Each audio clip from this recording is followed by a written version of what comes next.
Muito bem-vindos a mais uma aula semanal. Hoje a gente vai falar sobre rentabilidade das ações no exterior, tá? Que é muito importante para qualquer planejamento financeiro você ter essa noção de qual vai ser a rentabilidade futura. E aqui nessa aula a gente vai falar dois métodos para você prever a rentabilidade futura aí das suas ações no exterior de acordo com a evidência científica e não com achismo de influencer que vai falar que você vai conseguir trocentos bilhões de por cento aí investir no exterior, o que não é verdade, tá? Vamos analisar aqui a evidência histórica, a evidência científica, os estudos científicos que a gente tem sobre esse assunto, tudo bem? Então vamos lá, meu nome é Hot, mais conhecido aí, mas na verdade meu nome é Eduardo Hot Schaefer, mas todo mundo me chama de Hot porque é muito difícil falar meu nome e tudo mais. Sou um grande entusiasta dos investimentos e principalmente do investimento passivo, na metodologia de investimentos que eles utilizam lá nos Estados Unidos e no exterior também de forma geral, que aqui no Brasil ainda praticamente não é utilizado, tá bom? E quando a gente fala de investimentos, de planejamento financeiro, a gente, primeiro de tudo, né, a gente tem que ter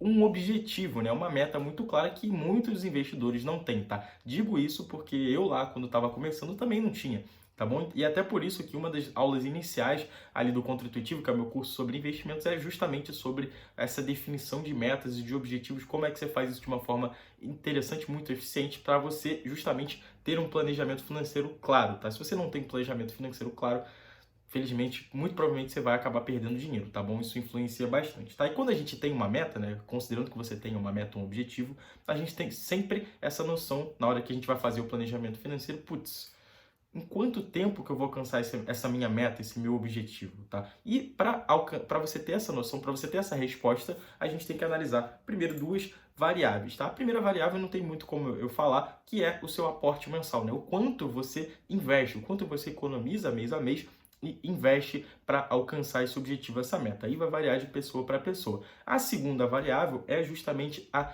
rentabilidade, tá? Ou seja, se você tiver mais rentabilidade, de acordo com essas duas variáveis, na verdade, se você tiver mais aportes mensais, mais rentabilidade, você vai alcançar seu objetivo de uma maneira mais rápida, mas se você tiver menos aportes mensais e menos rentabilidade, você vai demorar mais para alcançar o seu objetivo, tá? O importante aqui é entender qual é uma expectativa de rentabilidade futura quando a gente fala de ações no exterior. Por que ações no exterior, Rod? Porque para mim não existe essa diferenciação entre investir bem e investir no exterior, tá? Considerando que o Brasil é um 1% do mercado de ações mundial, não faz sentido, na minha visão, na minha opinião, você concentrar grande parte da sua carteira nas ações aqui brasileiras, tá? Para mim, investir bem é sim investir no exterior, tá? Aproveitando o ensinamento que Markowitz trouxe sobre Markowitz, que foi um grande ganhador aí do Prêmio Nobel, que ele basicamente falou do almoço grátis, né? Que você investindo no exterior, diversificando seus investimentos internacionalmente, você consegue tanto como aumentar a sua expectativa de rentabilidade, tanto quanto diminuir o seu risco investindo, tá bom? Então, para mim, investir no exterior é necessário sim para você investir bem, tá? E quando a gente fala de investir no exterior, a gente tem que ter essa noção de quanto é a expectativa de rentabilidade para a gente conseguir se planejar financeiramente. Senão a gente acaba sendo muito otimista, planejando os nossos objetivos, e aí, putz, aí quando chega lá, passa determinado tempo que a gente achava que ia alcançar e não alcança, e aí fica muito complicado. Por isso é importante a gente entender mais essa base do planejamento financeiro, que é justamente a rentabilidade esperada, tá? E não como o nego maluco fala aí na internet, tá bom? É por isso que nessa aula aqui a gente vai falar justamente quanto é que essas ações rendem no exterior daqui para frente, tá? Tá bom? Então, é muito importante, essa aula aqui é, nossa, importantíssima, muito difícil você achar algum conteúdo nesse nível aqui no Brasil, tá? Por que você está falando isso? Porque eu simplesmente nunca achei, tá? Então, vamos lá.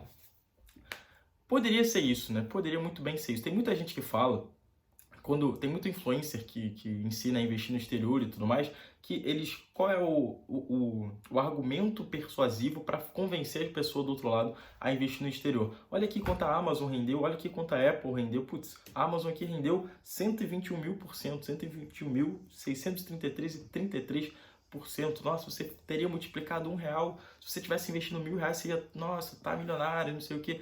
Olha quanto a Apple rendeu, olha quanto, sei lá, Netflix rendeu, olha quanto todas essas empresas que deram certo renderam, tá? Mas isso aqui é completamente uma mentira. Não vou dizer que é uma mentira porque realmente elas renderam Isso, tá? Mas é praticamente impossível que você tenha investido só nas empresas boas. A gente tem que considerar a amplitude do mercado acionário, tá? Se fosse fácil, assim, você escolher a melhor empresa, estava todo mundo rico, tá? Então, não é isso que acontece. A gente tem que ser sóbrio, a gente tem que analisar as expectativas de uma forma mais moderada, tá? Pegando estudos científicos, evidência científica, evidência estatística, para a gente entender qual uma expectativa futura razoável de acordo com os dados que a gente tem, tá? Isso aqui, Amazon, Apple, isso aqui não é razoável, tá? Porque eu não conheço, não existe esse investidor que vai só investir nas empresas que vão dar muito certo, tá? Você não deve se basear nesse tipo de rentabilidade. Isso aqui é um completo argumento persuasivo que pode funcionar para esse pessoal, mas para o seu planejamento financeiro vai ser muito ruim, tá bom? Você vai acabar tendo uma expectativa absurda que não vai se concretizar, tá? Tenho certeza que não vai se concretizar,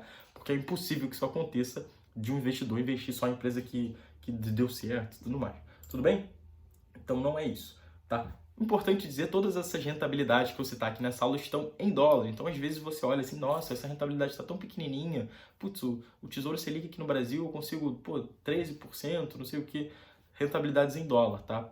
Qual é a diferença de uma rentabilidade em dólar de uma rentabilidade em real? Porque a inflação média aí do dólar, histórica do dólar, é muito menor. Então, 10% em dólar é muito mais do que 10% em real, porque o seu aumento do poder de compra, quando a gente está falando de rentabilidade de dólar, é maior, tá bom? Então é importante ter esse discernimento, essa diferenciação, tá? A gente está falando de rentabilidade em dólar, que é sim mais significativa do que o real, tá bom?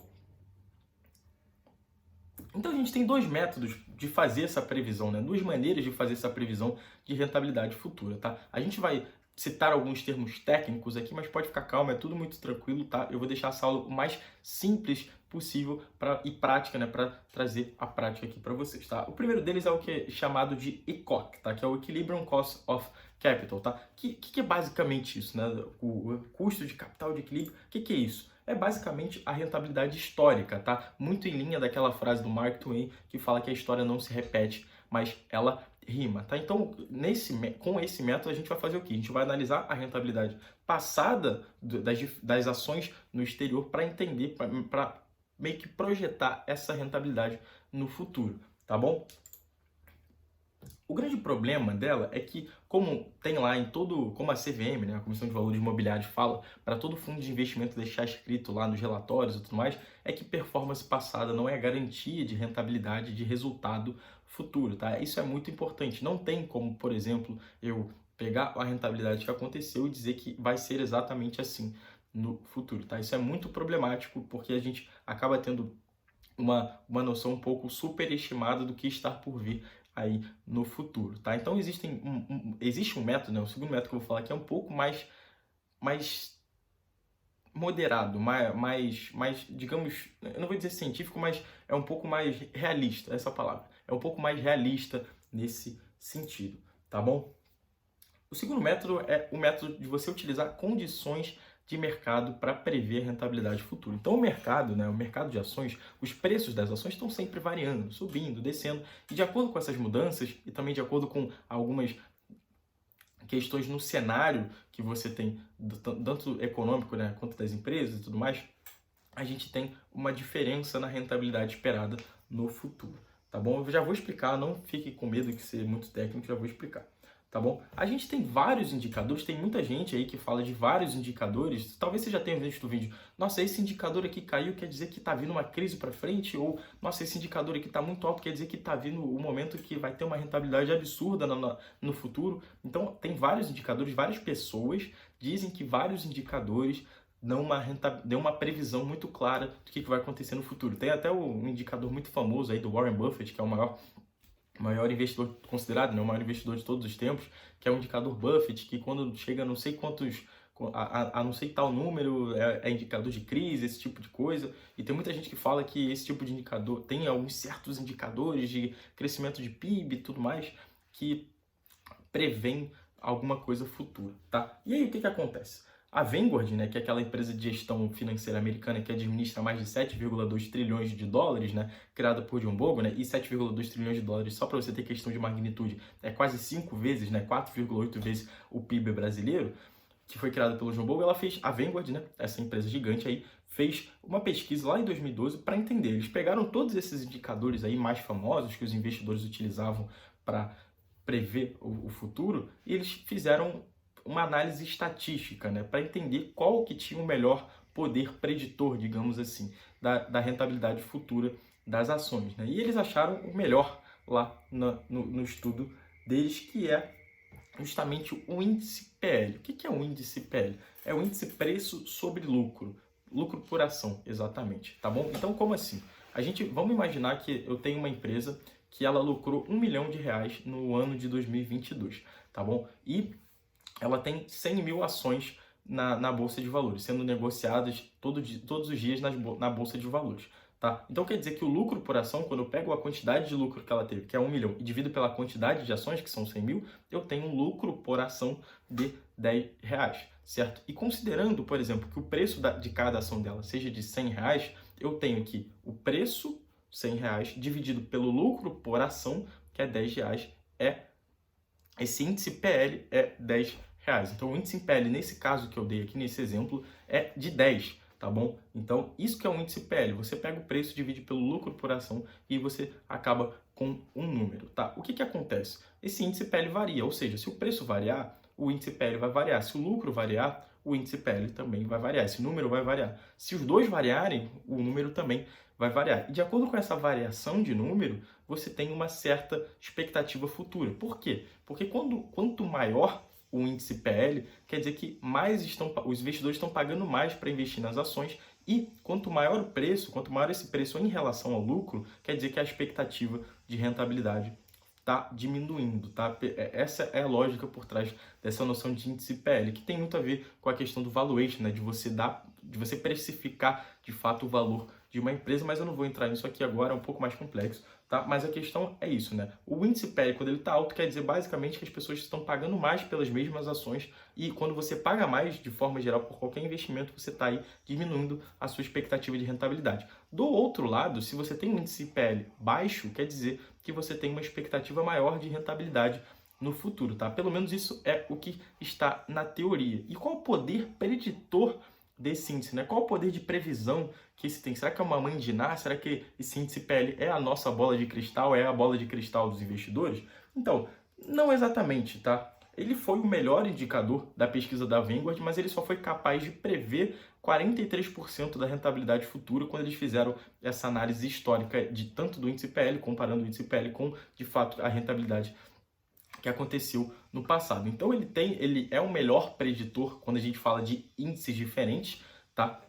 Indicadores diferentes, mas ele não é tão forte assim, tá? Não dá para dizer que só com o índice PL eu consigo entender o futuro inteiro, tá bom? Então, o mercado nesse sentido, o futuro continua um pouco difícil de prever, tá bom? Então, a saída legal, né? O insight legal dessa pesquisa aqui, dois, né? Que é um estudo científico muito legal, inclusive, é que tem vários outros que são muito famosos, vários outros indicadores que são muito famosos e que muita gente utiliza e faz vídeo falando, nossa, esse índice caiu para tal, então o mercado vai entrar em crise, que não tinham praticamente nenhum poder de previsão quando eles analisaram os dados históricos. Inclusive, na pesquisa é muito interessante, é muito engraçado que eles colocaram no meio dos indicadores um índice de chuva médio lá dos Estados Unidos, que é uma coisa que em tese não tem nada a ver com o mercado acionário, certo? Eles queriam, acho que eles fizeram até por uma questão de um pouco de ironia, tá? E você vê lá na pesquisa que o índice de chuva médio teve um poder de previsão maior do que o crescimento do PIB, por exemplo, indicadores que em tese são famosos e que são utilizados por economistas não, né? Mas por economistas sim também, né? Por pessoas que investem e tudo mais, e que, enfim, esses indicadores tiveram um poder de previsão menor do que o índice de chuva dos Estados Unidos, né? Você vê que é uma completa aleatoriedade que existe aí, né? Enfim, só um fato interessante sobre a pesquisa, tá bom? Então, um insight interessante dessa pesquisa também é que, para eles, né, as rentabilidades de curto prazo foram imprevisíveis, tá? Não existia nenhum índice que conseguia prever bem quais seriam as rentabilidades de curto prazo. E isso tem uma implicação muito interessante quando a gente fala de investimentos, principalmente pessoa física, principalmente aqui no Brasil, mas principalmente no mundo inteiro, tá? Mas aqui no Brasil é muito claro que, putz, uma ação cai ou acontece alguma coisa no curto prazo, as pessoas ficam eufóricas, tá? Isso para mim é evidência de duas coisas. Primeiro, essa pessoa não entende que o mercado de ações ela não entende mercado de ações, na verdade, tá? Porque entender o mercado de ações, para mim, é entender que o curto prazo vai ser imprevisível, vai ser uma montanha-russa, mas que você está investindo no longo prazo. E também é que essa pessoa não tem confiança na carteira de investimentos dela. Quando cai, ela simplesmente se questiona, tá? Questiona tudo que está acontecendo, tá? Então esse é um problema bastante grande, tem a ver um pouquinho com tolerância ao risco, que é outro ponto importante, que eu falo lá no contra-intuitivo também, tá? Mas voltando para cá, a questão é: resultado da pesquisa, rentabilidade de curto prazo são basicamente imprevisíveis. Não tem nenhum índice, não tem nenhum indicador financeiro que seja um bom preditor, que tenha uma ótima capacidade de previsão no curto prazo, tá? Basicamente, o mercado de ações no exterior se movimenta de uma forma aleatória no curto prazo e não tem nada que a gente possa fazer quanto a isso, tá? Ou seja, quer dizer, na verdade tem, investir para o longo prazo, tá? Evitar o curto prazo. É um pouco simples, inclusive, tá bom?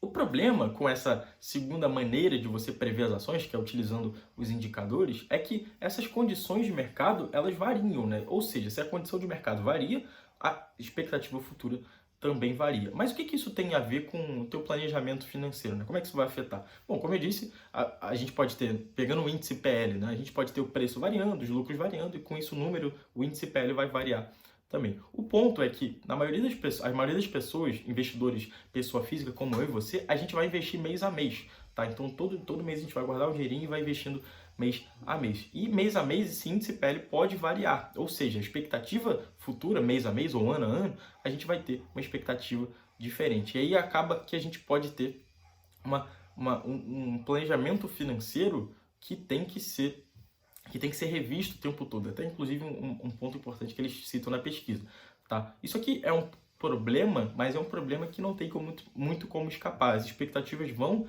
variar e a gente tem que fazer o planejamento financeiro várias vezes. Não é uma coisa só, não é uma vez só que a gente faz o nosso planejamento financeiro. Então, putz, talvez de ano em ano, talvez de 2 em 2 anos, seja interessante você dar uma revisada nessa expectativa de rentabilidade para manter as suas projeções de quando você vai alcançar seu objetivo razoáveis e reais, tá? Às vezes, putz, você tem uma expectativa de rentabilidade absurda no ano e aí você projeta tudo com isso, mas aí o índice PL, por exemplo, dá uma subida e essa expectativa de rentabilidade dá uma diminuída e aí você tem que mudar as suas projeções, tá? É uma forma saudável de fazer isso, esse planejamento financeiro, você fazer de tempos em tempos. Ah, meu Deus, mas é muito tempo, eu não consigo fazer.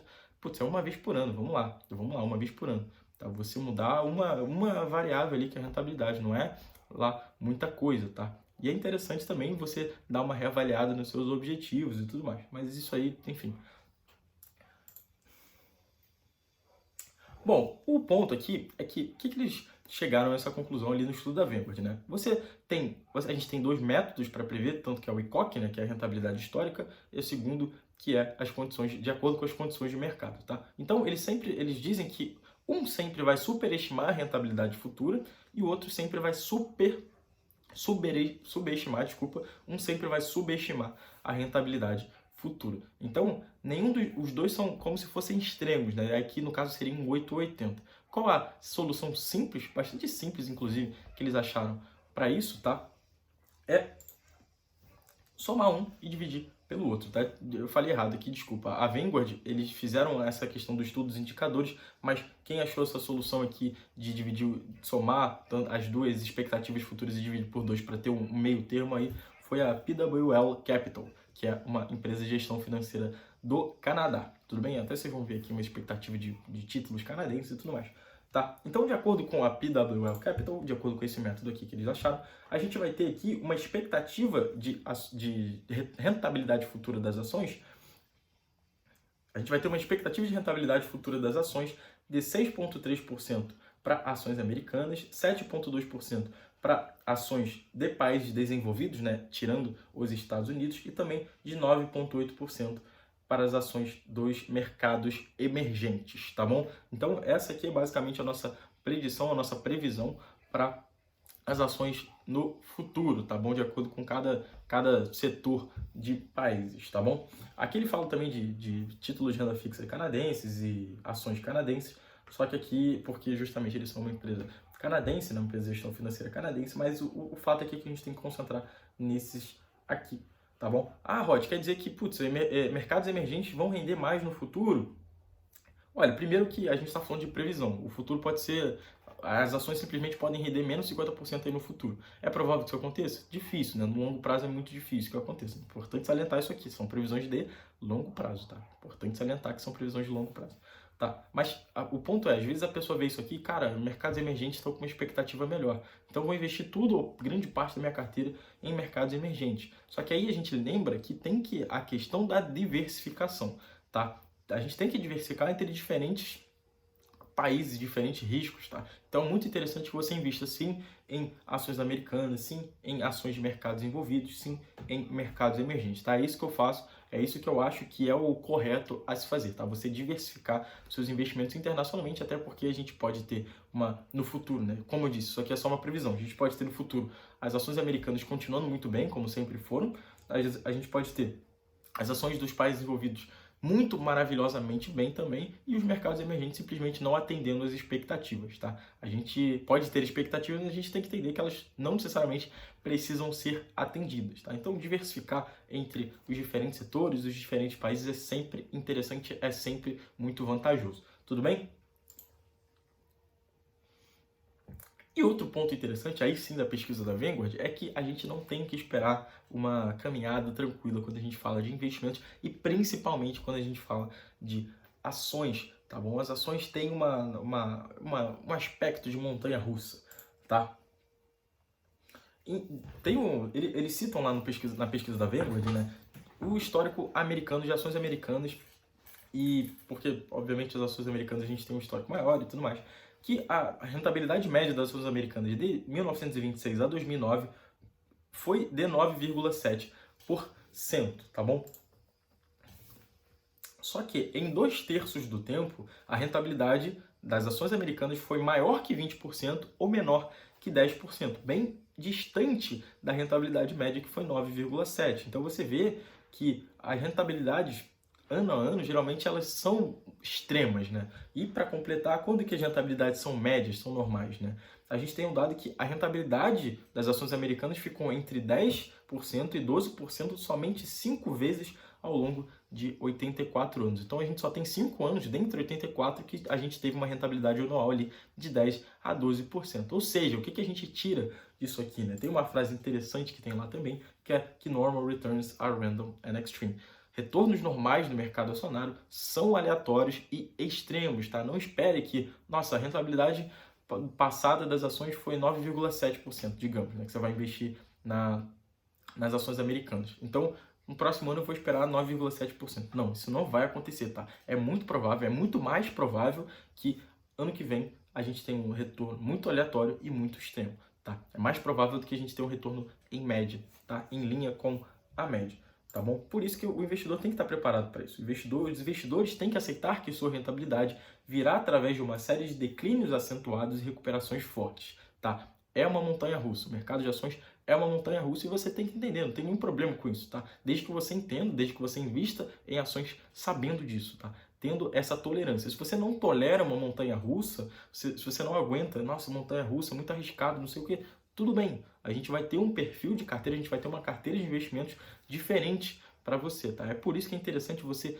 entender muito bem a lógica do planejamento financeiro, tá? É por isso que não dá, por exemplo, para você copiar a carteira de influencer aí pela internet, carteira semanal de corretora, tá? Porque ela não leva em consideração a sua tolerância ao risco, os seus objetivos, as suas variáveis pessoais, que são importantíssimas quando a gente está falando de planejamento financeiro individual, tá?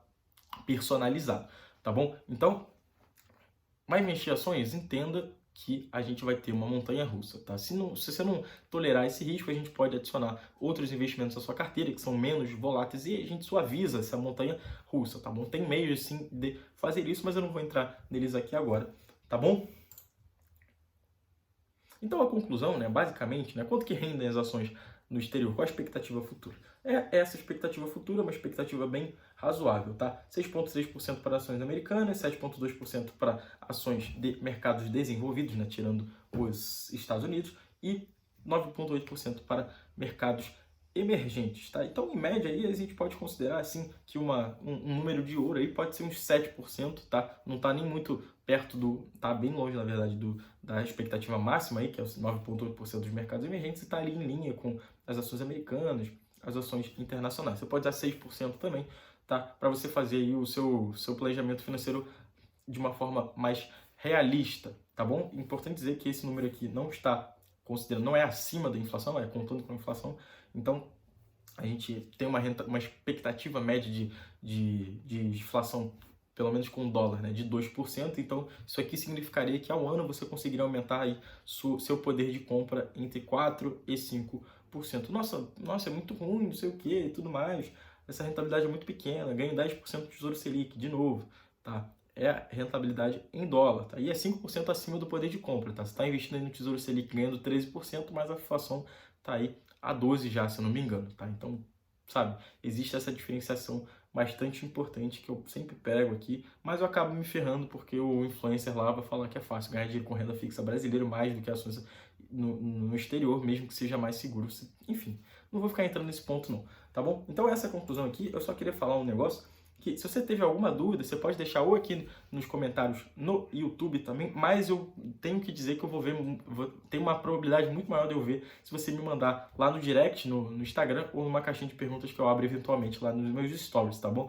O link para o Instagram tá aqui na descrição do vídeo. Eu queria agradecer que você que chegou até aqui nessa aula. Inclusive, se você chegou até aqui, é realmente porque você está interessado em investir melhor, em que é justamente você investir no exterior, está interessado em ter um planejamento financeiro melhor, tá bom? Então, assim, se você ainda não me segue no Instagram e chegou até aqui, cara, você tem que me seguir no Instagram, porque a gente tem muito conteúdo lá também, tá bom? Então, é isso. Essa foi a nossa aula de quarta-feira, de uma maneira diferente, né? Gravei aqui para vocês porque deu uns problemas aqui na gravação ao vivo, tá bom? Mas eu espero que quarta-feira que vem a gente já tenha voltado ao normal, tá bom? Então é isso. Me sigam no Instagram. Até mais.